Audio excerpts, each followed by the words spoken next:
we have a simultaneous equations question here. 11s plus 4t equals 79, 4s plus 2t equals 32. So with this one, it's slightly different because on the top line and bottom line, we cannot minus these two lines from each other and end up with a 0, okay, on one of the variables. So the easiest thing to do would be to times this line by 2, okay, so, and you'll see why. So 11s plus 4t equals 79, and then 8s, so we're timesing this whole line here by 2, 8s plus 40 equals 64. So the reason I times that line by 2 is because now we have a 4t here and a 4t there. And if I minus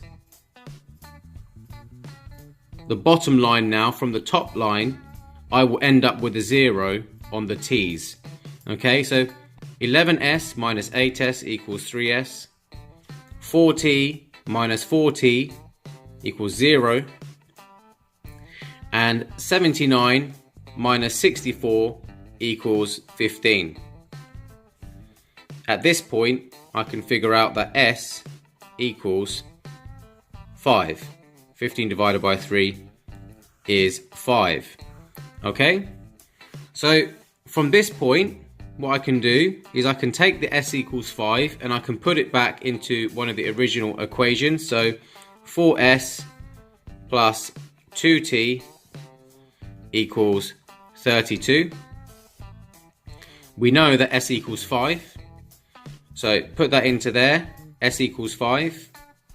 That makes 20 for s.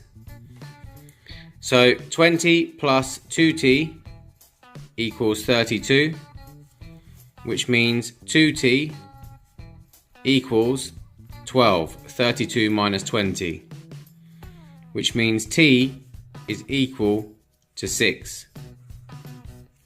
And that is the answer to that. So the only way that this is different to the other easier simultaneous equations is because at the beginning you start with two different values. All you got to do is times the bottom line by 2 in this example, and you end up with the two t's being the same. Any questions, please leave it in the comments box below.